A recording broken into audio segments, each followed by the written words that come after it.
नमस्कार, कशा आहात सगळे? तर पुन्हा एकदा आपले स्वागत आहे पायल रेसिपीज मध्ये।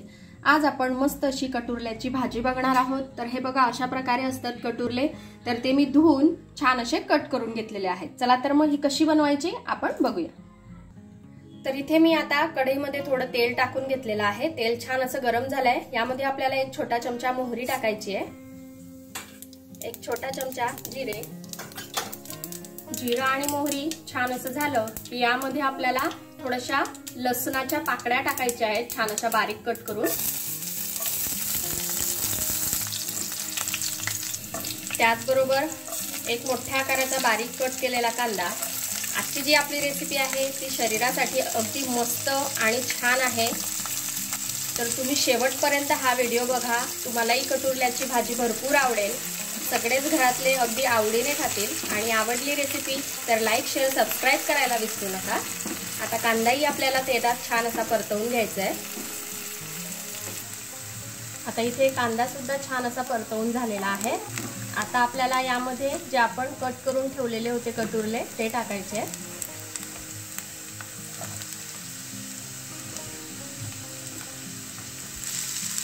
हे पण आपल्याला आता छान असे परतवून घ्यायचे आहे।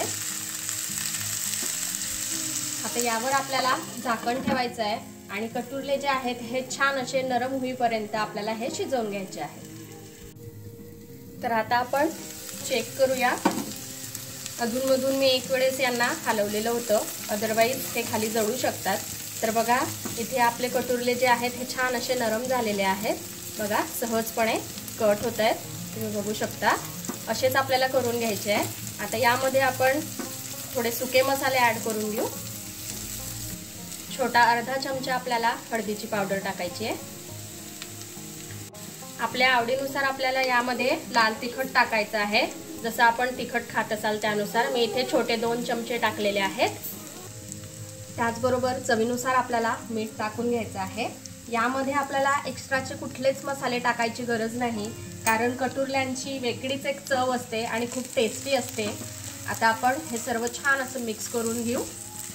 आणि आजची जशी आपली रेसिपी मस्त घरातल्याच साहित्यांमध्ये झटपट तयार होणारी आहे, तशाच मी बऱ्याच साऱ्या रेसिपीज या आधी सुद्धा टाकलेल्या आहेत। तर मी ते आय बटनवर देईल, तिथे जाऊन तुम्ही नक्की बघा, त्या पण तुमच्या खूप उपयोगात पडतील। आता इथे सर्व मसाले छान असे एकजीव झालेले आहेत। आता यावर आपण मस्तपैकी बारीक चिरलेली कोथिंबीर टाकून घेऊ आणि छान असं मिक्स करून घेऊ। तर बघा, इथे आपली मस्त अशी कटुरल्याची भाजी जी आहे ती खाण्यासाठी रेडी आहे। मस्त असा सुगंध येतोय। आता राहुलं जात नाहीये, लगेचच आम्ही याला खायला घेणार आहे। अशा प्रकारे कटुरल्याची भाजी तुम्हीही घरी बनवून बघा आणि कशी वाटली ते मला कमेंटमध्ये नक्की कळवा। आपण भेटूया अशाच एका मस्त अशा रेसिपी सोबत नेक्स्ट व्हिडिओमध्ये। तोपर्यंत आपली काळजी घ्या आणि जाता जाता चॅनलला सबस्क्राइब करा। Take care, bye bye.